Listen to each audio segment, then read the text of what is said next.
성경에 보면 그 내용이 아주 감사와 기쁨 가운데 기록되어진 내용이 이렇게 많지 않은데, 우리 요한 3서의 내용을 보면 칭찬을 위해서 이렇게 보내진 편지라는 것을 보게 됩니다. 그래서 읽어 내려갈 때 그 마음이 그렇게 기쁠 수가 없습니다. 예수님의 제자 사도 요한이 순전히 칭찬만을 위해서 보낸 편지이기 때문입니다.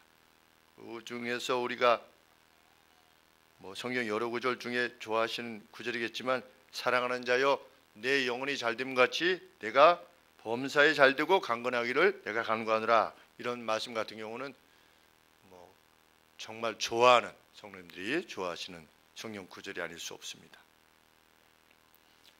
누구에게 칭찬을 했느냐? 사도 요한은 가이우스라고 하는 인물에게 칭찬을 하기 위해서 이 편지를 보냈습니다. 4절에 보시면 내가 내 자녀들이, 이런 것을 보면 가이우스와 사도 요한의 관계가 매우 가까웠다는 것을 알게 됩니다. 서로 잘 알았던 관계라는 것을 알게 됩니다.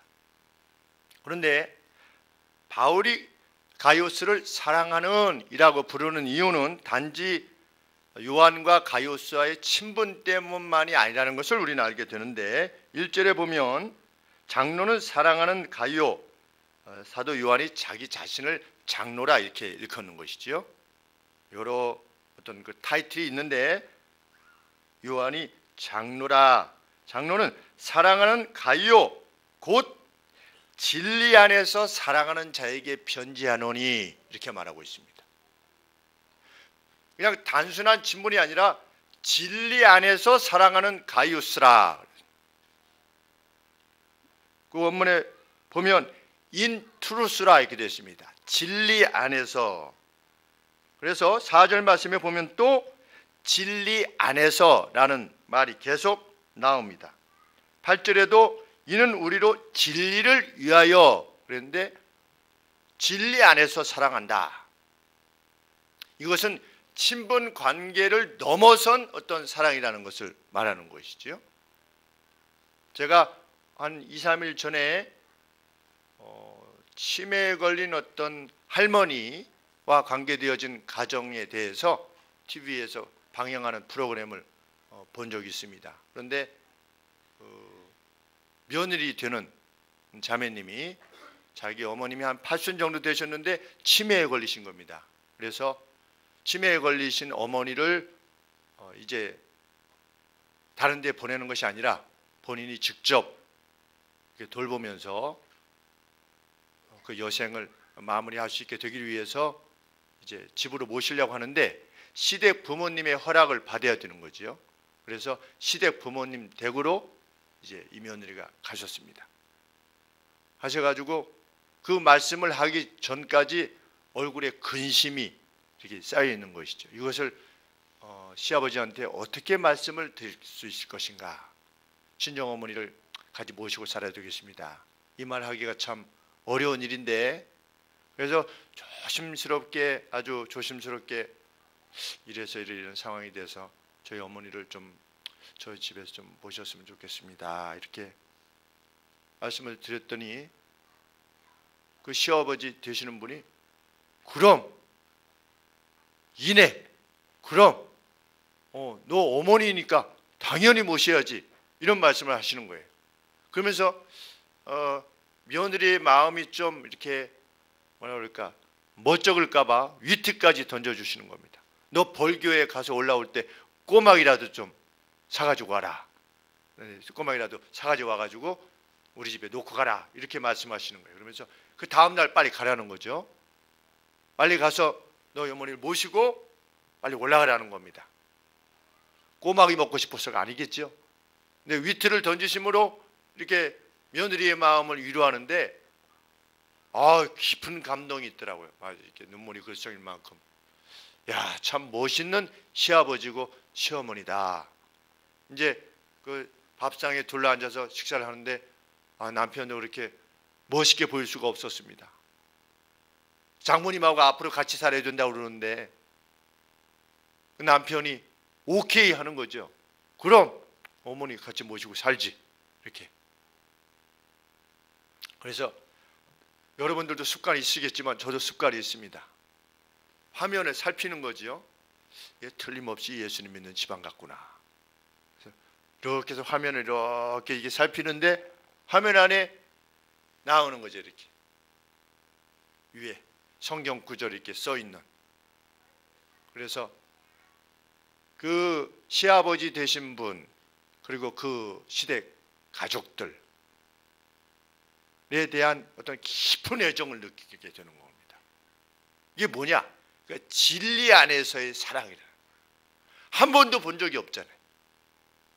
그분이 어디에 사시는지도 모르고 그렇지만 그 누가 그리스도의 이름을 그 안에 지니고 있는데 그 그리스도의 이름을 지닌 이가 그리스도께서 요청하시는 삶의 내용들을 삶의 현장에서 그렇게 이루어 나가는 모습을 볼 때 가슴에 감동이 오면서 뜨거운 동지를 느끼는 거지.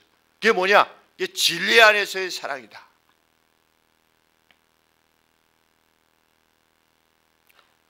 그래서 이 며느리가 이제 기쁨으로 자기 처갓집에 가는 것입니다. 갔는데 처갓집은 아직 예수님을 다 믿지는 않으신가 봐요.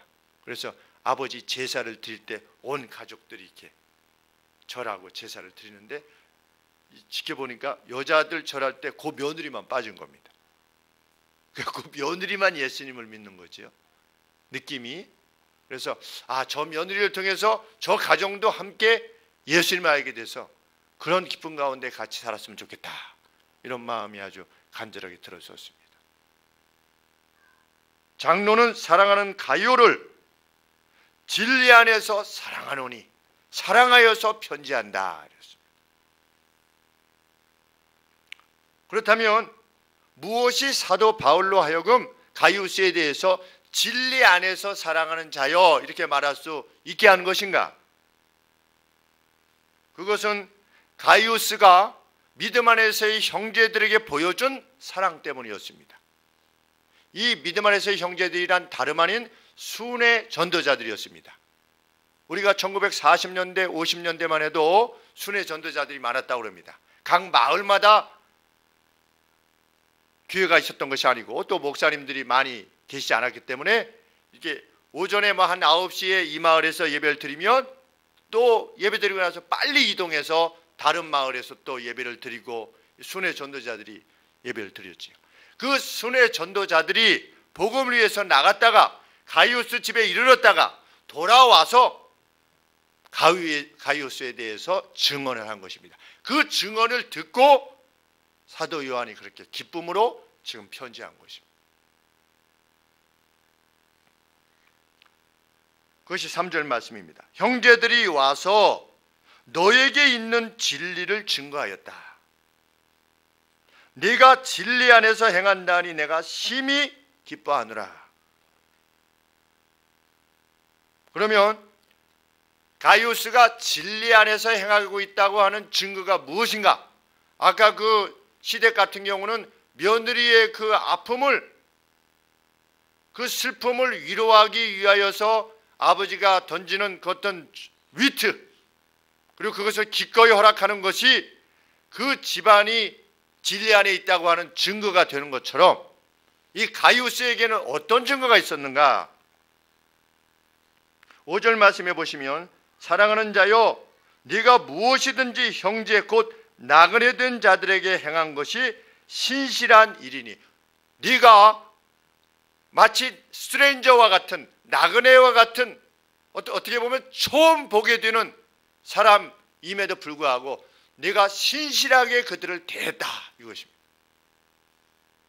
어느 날 복음 전도자가 왔는데 사도 요한의 친필로 어떤 사인을 받았던지 어떤 소개서를 받았던지 주로 그런 방식으로 갔었으니까 가지고 왔긴 했지만 가이우스의 입장에 보면 이 복음 전도자가 부담스러운 존재일 수 있는 것입니다. 왜? 그들이 왔을 때 거처를 제공해야지 아니면 그들이 쓸 것을 제공해야지 우리는 누가 한 명에게 오더라도 우리 요새 사람들이 이 집안에 누가 오는 걸 원하지 않지 않습니까? 왜? 집안 청소해야지 신경 써야지 이런데 순회 전도자가 아무런 친분이 없는 사람이 온 것입니다.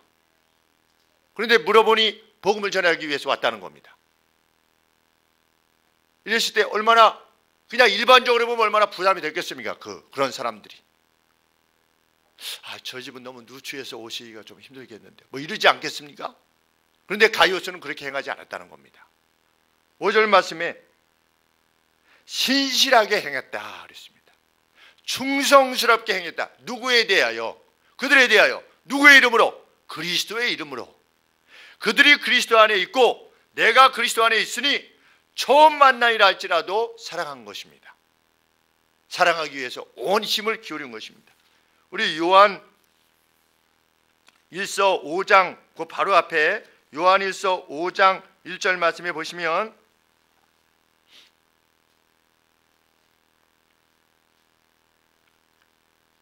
이 동일한 편지를 쓴 요한 사도께서 이렇게 말씀하셨지요. 예수께서 그리스도이심을 믿는 자마다 하나님께로부터 난 자니 또한 내신이 곧 그 자기를 내신 하나님을 사랑하는 자마다 그에게서 난 자 곧 형제들을 사랑하느니라 이랬습니다. 우리가 하나님께로부터 났지요. 그래서 하나님을 사랑합니다. 왜? 우리를 낳아주셨으니까. 하나님 안에서 자녀로 낳아주셨으니까. 그런데 정말 우리를 낳아주신 아버지로서의 하나님을 사랑하는 사람은 그 아버지가 낳으신 또 다른 자녀를 사랑할 수밖에 없다는 것입니다. 처음 보는 사람, 부담일 수 있는 사람에 대해서 가이오스는 그들을 부담으로 여기지 아니하고 온 힘을 다해서 도왔다는 것이죠. 저희 할머니께서도 여산에 계시면서 이 복음을 전하시는 분들이 오면 한 3일씩 나흘씩 부흥회나 뭐 사경회 같은 걸 하면 할머니 집에 모셨습니다. 아침, 점심, 저녁을 해드렸고 잠자리를 제공하고 어렸을 때 제가 태어나기 전에 할머니께서 증언해 주셨습니다. 그때 할머니는 버스 사업을 하시려다가 가짜 전도사님이 버스 2대 값을 지금부터 50년 전에 가지고 가시는 바람에 잘 사셨다가 뭐 전도사님이 제가 가지고 올라가서 전해드릴게요 하니까 저희 할머님은 사역자라고 하면 그냥 꼼빡 죽으시는 분이시기 때문에 그렇게 하시라고 했는데 그 가짜 전도사님이 그냥 가지고 가셨죠. 그래서 빚을 지고 있던 67세까지 빚을 갚으셨습니다. 할머니께서. 그런데 그 빚을 지던 가운데서도 누가 사역자가 이렇게 왔다 라고 했을 때는 할머니 집을 오픈해서 저들 먹이고 기쁨으로 감당했다라고 손자인 저에게 말씀하셨습니다. 그런 이야기를 들을 때 할머니가 믿음 안에서 자랑스러운 것이며 할머니이기 때문에 사랑하기도 하지만 진리 안에서 사랑하는 것입니다. 믿음의 선배, 믿음의 선진, 그것이 지닌 기쁨.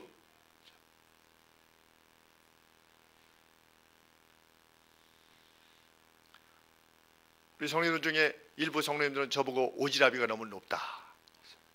오지랖이 넓어서 뭐 이렇게 저희 어머니께서 그렇게 말씀하셨어요.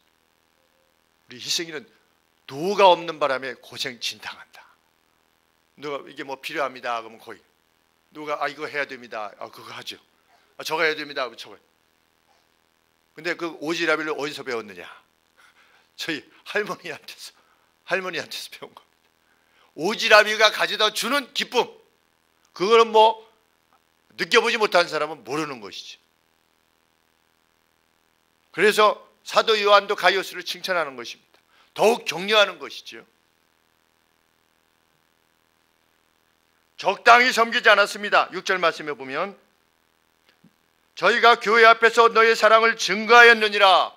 돌아온 그들이 교회 앞에서 사도 요한에게 가이오스의 사랑을 증거했는데 내가 하나님께 합당하게 저희를 전송하는구나.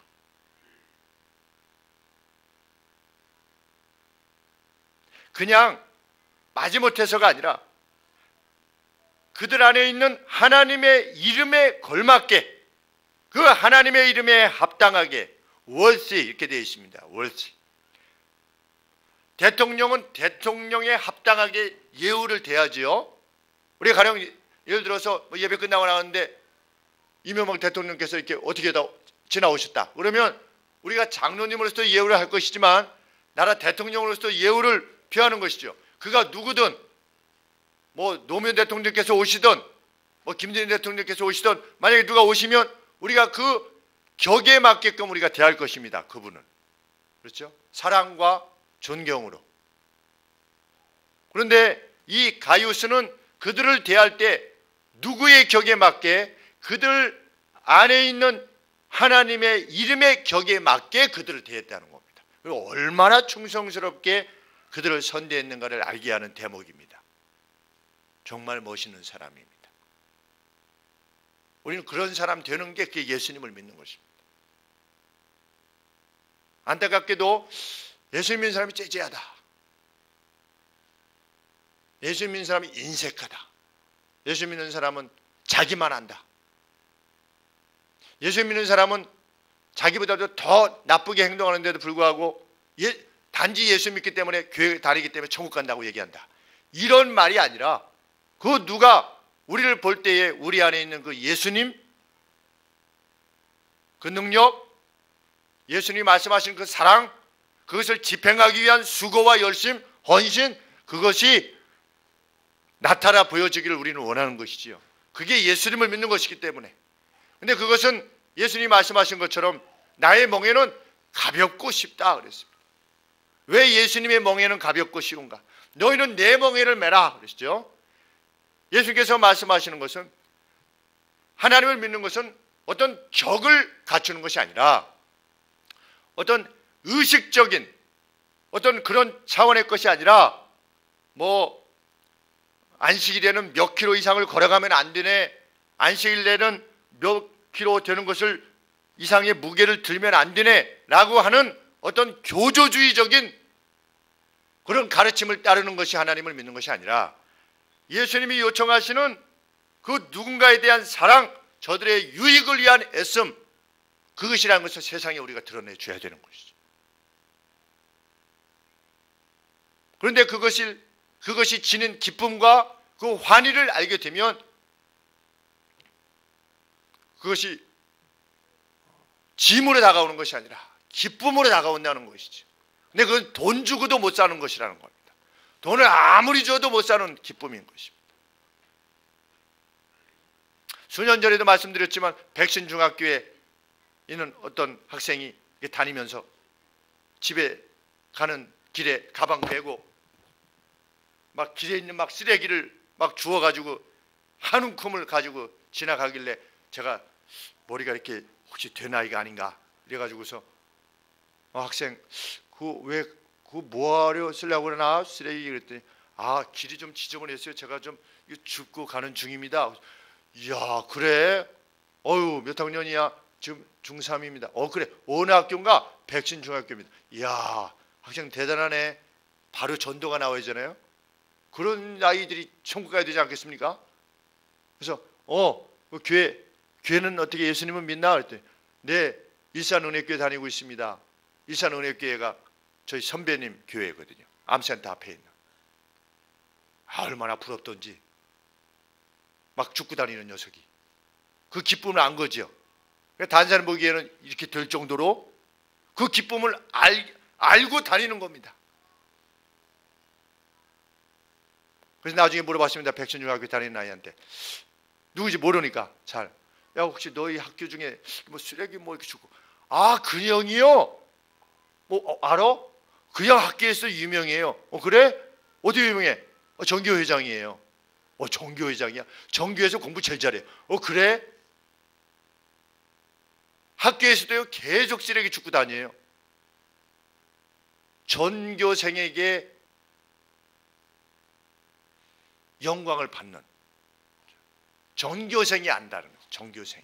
학생회장이기 때문에 전교 1등이기 때문에 아는 게 아니라 그 아이의 지니고 있는 복음이 끼친 그 누군가의 유익을 위해서 살고자 하는 그 열정, 그것이 전교생을 행복하게 하는 거죠. 그 아이를 바라볼 때 그 안에 있는 복음, 누구 것이 되길 원하는 것이냐? 성경은 우리 것이 되길 원하는 것입니다. 그리고 우리의 자녀들이 것이 되길 원하는 것이죠. 그거는 말려도 하는 것입니다. 너 죽여 해도 하는 것입니다. 그래서 순교하는 거지요. 나 천국 가서 어떻게 똥덩어리가 하면 살아 금멸류관시 해야 되겠다 이래서 순교하는 것이 아니라 그 기쁨이 순교케 하는 겁니다. 죽음보다도 더 큰 기쁨이 있는 것이지요.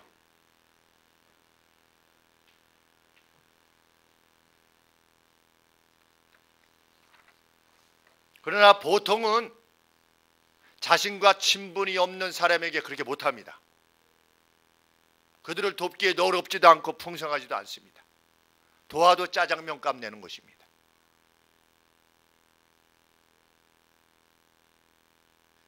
우리는 형제와 자매들입니다. 우리가 서로 만날 때 형제여 자매여 이렇게 브라더여 시스터로 서로 인식합니다. 누구 때문에? 아버지 되신 하나님 때문에. 우리들끼리뿐만 아니라 예수님의 이름이 있는 모든 이들은 형제와 자매입니다. 그래서 성경적 정의이기 때문이 아니라 우리의 정말 예수님을 잘 믿는 사람들은 그것을 가슴에 느끼지요.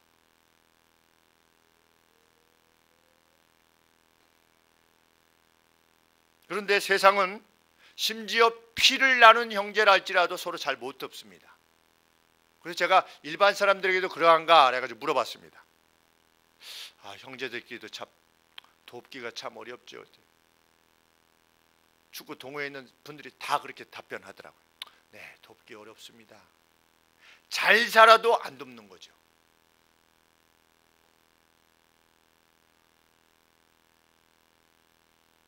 형제와 자매에 대한 인식, 그 누군가 잘 살아도 못 사는 형제들에 대해서 아니면 여동생이나 무슨 남동생이나 아니면 형이나 그 누구를 이게 돕지 않는 세대가 되었기에 우리 예수님을 믿는 사람들이 서로에 대해서도 형제라 자매라 했을 때 형제 자매에 대한 인식 자체가 그러하니 형제 자매를 돕는 일에 있어서 어떻게 힘을 다할 수 있겠나, 이 개념의 수정이 있어야겠다 이런 생각이 들 정도입니다. 우리 이전에는 뭐 첫째가 다 희생해가지고 동생들 다 공부시키고 자기는 대학을 못 가더라도 우리 교회 내도 있습니다. 동생들 돌아보느라고 본인은 나중에 간 이 자리에도 있는데 옛날에는 그랬죠. 그러나 요새는 그런 형제들이 있는 게 부담스러울 정도. 그것이 형제와 자매에 대한 인식이지요.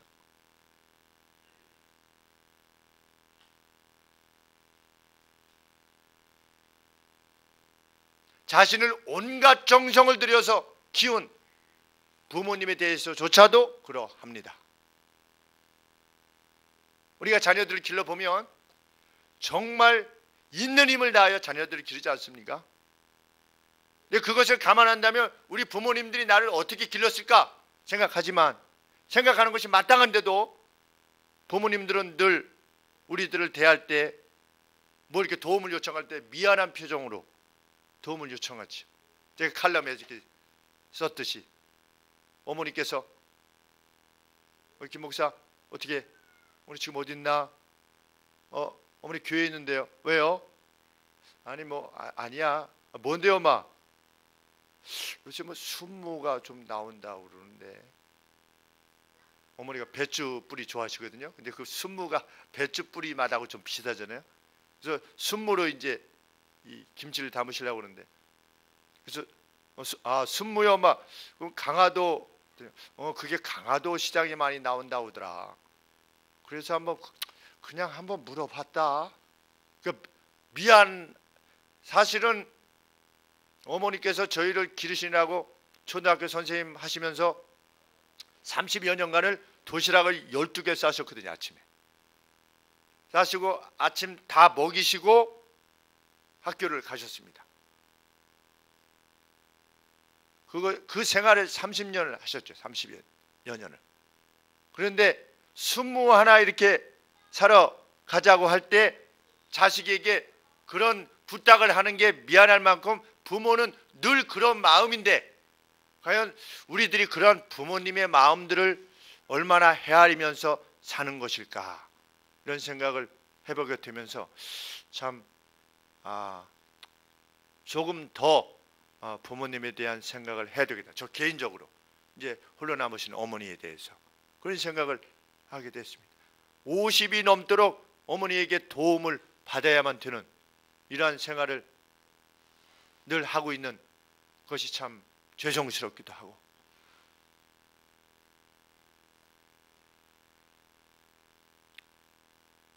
그렇지만 보통은 어떻습니까? 자신이 친분이 없는 사람을 이렇게 돕기가 어렵습니다. 그래서 우리 9절 이하에 보시면, 내가 두어 자를 교회에 썼으나 저희 중에 으뜸되기를 좋아하는 디오드레베가 우리를 접대하지 아니하니.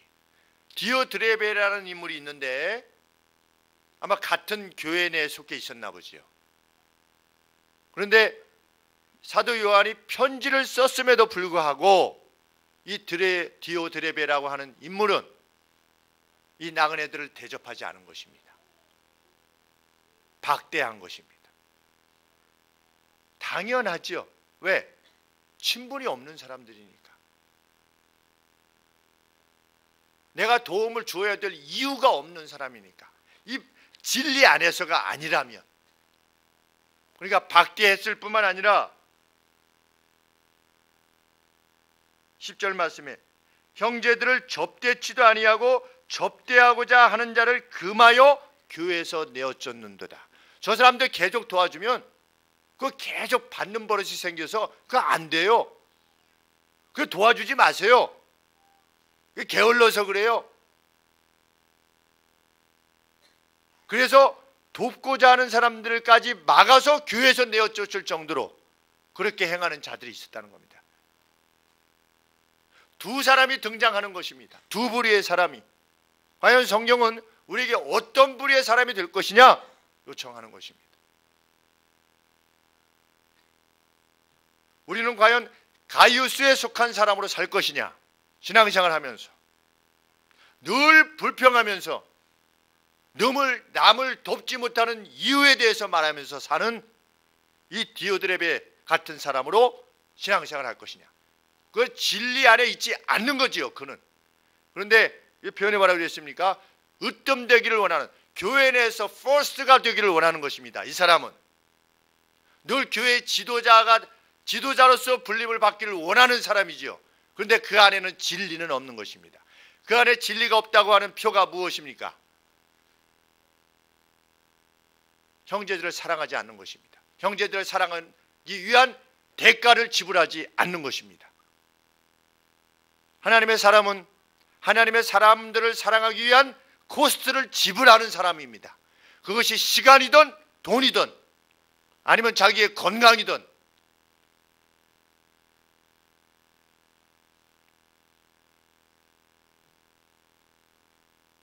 우리는 가이우스의 삶에 속한 그러한 삶을 살아가기를 소원합니다.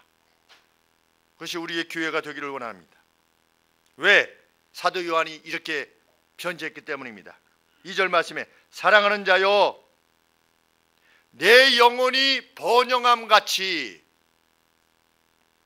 모든 일들에 있어서 잘되고 건강하기를 내가 프레이한다, 기도한다.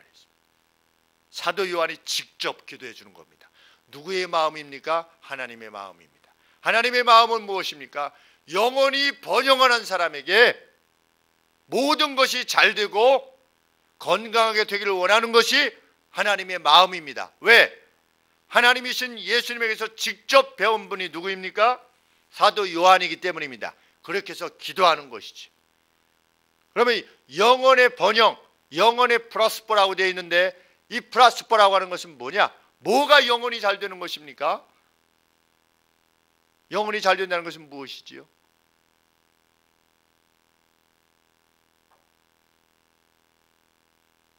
내 영혼이 잘됨 같이, 내 영혼이 번영하는 것 같이. 뭐가 번영하는 것입니까? 나의 삶을 통하여 다른 사람의 유익이 생겨나기를 구하는 마음이 점점 커질 때 그것이 영원히 번영하는 것입니다. 그럴 때 하나님께서 어떻게 하시는 것입니까? 그를 축복하시는 것입니다. 왜? 그에게 더 많은 것을 맡기면 어떻게 되니까? 더 많이 다른 사람의 유익을 위해서 살 것이니까. 그것이 하나님의 방식입니다. 우리를 대하시는 하나님의 방식입니다.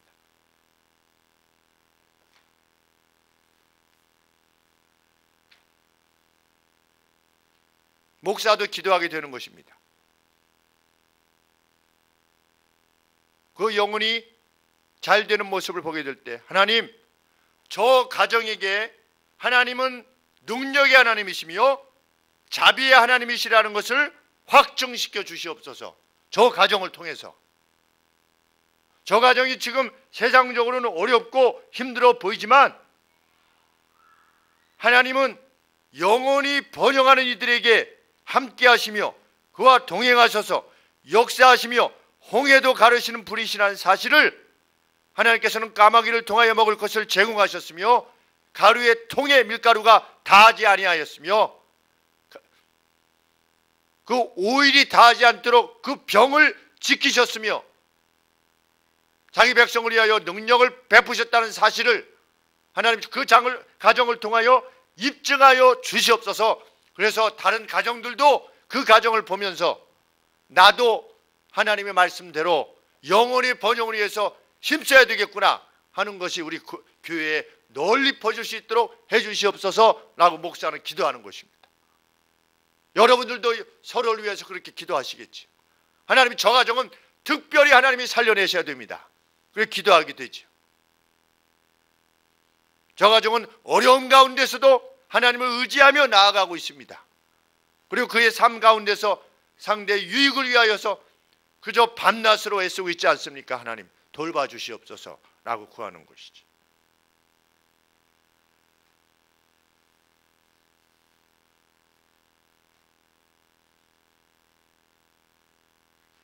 우리 송양순 집사님 가정을 위해서도 오래 기도했습니다. 물론 가까운 곳에서 이제 동네 분들을 전도하시기 위해서 이렇게 하시지만 교회를 위해서 열심히 하셨습니다. 믿음 생활 열심히 하시려고. 아이들이 3살, 2살 때 아빠가 먼저 부르심을 받아서 떠났습니다. 졸지 과부가 된 것이죠. 아무것도 남은 게 없는 것입니다. 아이들이 중학교, 고등학교 올라가면서 참 경제적으로 많이 어려움을 겪었습니다. 그렇지만 신앙으로 잘 감내했지요. 그런데 놀랍게도 그 아들 윤식 형제가 가는 곳곳마다 사장님이 차를 빌려주는 겁니다. 사장님 차를 또 써라 이렇게. 자기 차를 누가 이렇게 남에게 쉽게 빌려줍니까? 근데 뭐 여기 아르바이트 하면 이 사장님이 그래도 차 필요할 때 써라. 또 저 사장님이 이렇게 어느 회사에 들어가면 또 군대 제대하면 꼭 우리 회사로 다시 와라. 그런 얘기들을 계속 들으면서 지금은 네이버에서 오라고. 한 달에 600만 원 월급 줄 테니까 네이버에서 와라. 아주 유명 인사가 돼서 강사로도 나가고. 그런데 그 과정들을 이렇게 지켜보면 그런 어려운 가운데서도 불평하지 않았습니다. 하나님 이게 뭡니까? 이러지 않았습니다. 하나님께서 무엇을 원하시는지, 무엇을 주시려는지 기다리면서 그 방화동에 있을 때 약 1년 반, 거의 2년을 그 집사님께서 집에서 준비해 오셨습니다. 반찬거리들을. 그래서 성도들과 함께 식사를 나눴습니다. 뭐 왜 나만의 애들이냐 그런 말씀 한 번도 없으셨습니다. 그래서 좀 알아주길 원하는 표현도 없으셨고 그게 돌아봤습니다. 한 15년을 지켜보는 거죠. 이렇게 따님은 정말 자기를 사랑해주는 남편과 함께 저 강진에서 아주 행복하게 살고 있습니다. 아들도 행복한 길을 가고 있지요. 교만하지만 않게 되면 하나님이 그렇게 읽어주셨을 때 교만하지만 않게 되면 하나님께서 모든 일에 잘되게 하실 것이며 건강하게 하실 것입니다. 그래서 제가 가끔 다짐을 하죠. 너 이렇게 잘됐다 해가지고 술 먹는 거 아니지? 어디 가서 이렇게 너 술 먹으면 끝장이야. 너 하나님 앞에서 겸손하지 않으면 그 뭐 잘 되는 것 같지만 그냥 끝장이다. 너 네가 잘 되길 바란다. 앞으로 더 명망 있는 인물로 성장하길 원하고 네가 하나님 앞에 그렇게 살아라. 전에도 말씀드렸죠. 우리 영희 세아 그 상사에 이제 원서 내고 지금 면접 기다리고 있는데, 면접하고 있는데, 그 세아 회사도 화평교회 집사님 86년도에 이제 회사를 창업한 김웅기 집사님 그리고 김수남 권사님 이렇게 결혼하셔서 직물 회사로 처음에 86년도에 시작해서 아마스 목사님하고 저하고 89년도인가에 조그만 이렇게 그 건물을 얻었다고 해가지고 4층에서 같이 가서 예배 드렸습니다. 예배를 드렸는데 그 회사가 지금 전 세계적으로 니트 회사에 있어서 세계 최고래요. 그래서 작년에 1조 4천억을 수출했다고. 마치 이랜드랑 비슷하죠. 이랜드도 지금 어떻게 뭐 그 이유를 어떻게 가는지 모르겠지만 초기에 있어서 이랜드가 얼마나 하나님 앞에서 바르게 하려고 애를 썼습니까? 근데 이 김순남 권사님도 집안이 좀 어렵고 이러시기 때문에 대학 진학도 어려우시고 참 여러 가지 삶의 형편이 어려웠습니다. 어려웠지만 참 저보다 한 7년 정도인가 이렇게 선배님이신데, 화성교회 선배님이신데, 어렸을 때 보면 그 어려움 가운데 어려움이 있다라고 하는 표정이 없는 거죠. 늘 성가대 열심히 청년부, 몇 되지도 않는 청년부 열심히 주일 예배, 오전 예배, 저녁 예배, 그리고 후배들 돌아보면서 늘 밝게 웃으셨던 게 생각이 나요. 하나님께서 번영을 주시는 거죠. 그 번영으로 누구를 만나게 되느냐? 빌 클린턴 전 미국 대통령을 그분이 요청을 해가지고 가서 만났습니다. 빌 클린턴 재단이 저 도미니카 IT 뭐 이런 그 지진이 있었던 데 있죠? IT인가요? 네. IT에 그 산업이 다 붕괴돼가지고 지진 때문에 다 붕괴돼서 사람들이 너무나 힘들고 있는데 거기에 공장을 지어주면 그 공장 근로자들이 그것으로 생계를 이끌어갈 수 있을 텐데 거기에 제발 좀 공장을 좀 지어주십시오. 빌 클린턴 전 대통령이 간곡하게 요청을 해서 가서 이렇게 거기서 지어주는 것이죠. 몇천 명이 가서 일할 수 있는 곳으로. 그랬더니 베트남에서 또 오라 그래가지고 베트남 쪽에서 또 요청을 해가지고 또 베트남 가서 또 공장 짓고 세계 곳곳을 다니면서 뭐 하는 겁니까? 사람들에게 일자리를 주는 거지요. 그것은 구제보다 더 중요한 일이죠. 어떻게 보면 일자리를 줘서 자기의 손으로 일해서 먹고 살 수 있는 그런 기쁨을 주게 하는 것. 그거 어디서 오는 거냐? 그 복음에서 출발하는 것이죠.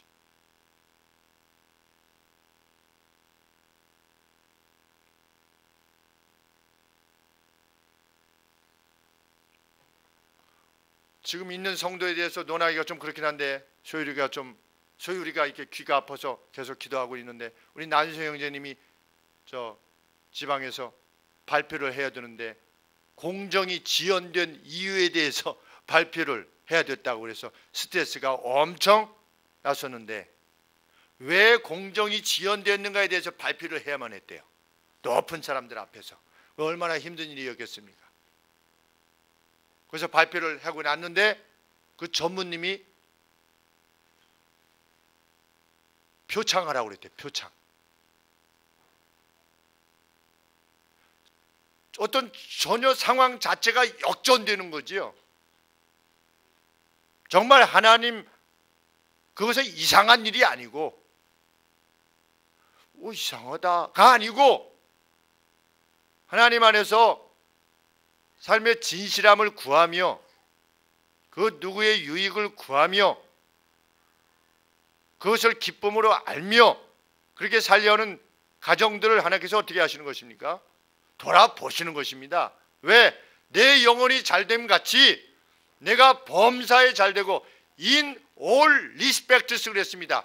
모든 면들에 있어서 잘되고 be in good health 그랬습니다. 건강하기를 내가 위하여서 기도하노라. 하나님의 마음이시기 때문입니다.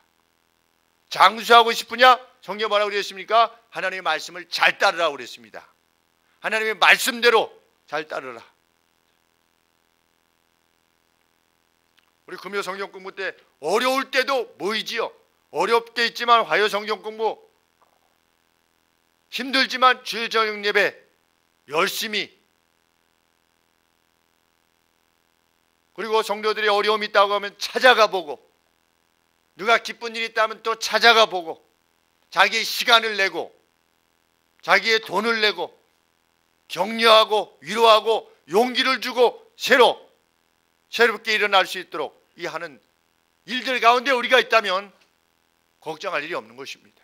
하나님께서 그를 번영의 자리에 이르게 하시는 것입니다. 그것은 기복주의적 신앙이 아닙니다. 제가 늘 말씀드리지만 기복주의 신앙이다. 우리가 기복주의 신앙입니다. 하나님에게 복을 구하는 거지요. 그 복이라는 것이 무엇입니까? 남을 도와줄 때 기쁨을 누리는 것, 그게 복입니다. 그런 기회를 하나님 많이 주십시오. 제발 돈을 저에게 더 많이 주세요. 더 많이 도울 수 있도록 하나님 저에게 건강을 주세요. 그래서 건강한 다리로 찾아갈 수 있게 해주세요. 저희 자녀들이 잘 되게 해주세요. 그래서 이 자녀들이 점점 높은 자리에 올라가서 더 많은 빛을 높은 것에서 세상에 비치게 해주세요. 왜 이게 우리가 추구하지 말아야 될 것입니까? 우리가 추구해야 되고 우리 자녀들이 그렇게 뜻을 품도록 우리의 삶으로 보여줘야 되지요. 그게 예수님 믿는 것이라 믿습니다.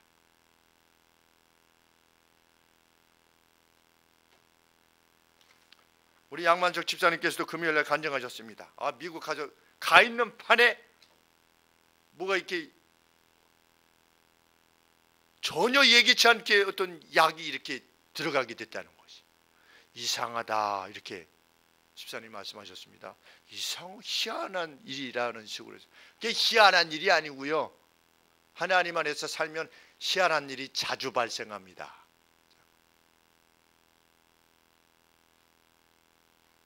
하나님은 지금 역사하지 않으십니까? 지금 역사합니다. 우리가 당하고 있는 그 재난, 그 고난이 혹 우리의 힘으로 넘볼 수 없는 일을 할지라도 하나님은 넘게 하실 수 있으신 분임을 우리는 믿습니다.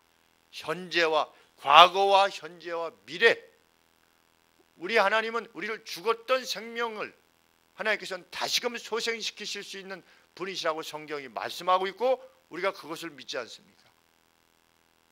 하나님의 통치의 방법대로 우리가 살기를 소원합니다. 그것은 우리가 진리 안에 있는 것입니다. 진리 안에서 행하는 행함이 우리 가운데 있어야 되겠습니다. 그것이 분명하다면 하나님은 우리를 도우실 것이며 우리와 동행하실 것입니다. 기도하겠습니다. 아버지, 선한 수고를 기울이는 모든 성도님들, 하나님의 도우심의 날을 기대하며 엎드려 있는 주의 백성들, 주께서 속히 그들을 번영에 이르게 하시고 그들을 건강에 이르게 하시며 그들의 마음 안에부터의 모든 불안과 슬픔들 지하여 주시옵기를 간절히 소원합니다. 그리하여 온 교회가 함께 주 안에서 즐거워하며 기뻐하게 하시고 저희 교회를 통하여 비주시는 거룩한 복음의 빛이 세상을 밝게 하는 그러한 놀라운 역사들을 저희들이 친히 목도할 수 있도록 은혜를 베풀어 주시옵소서.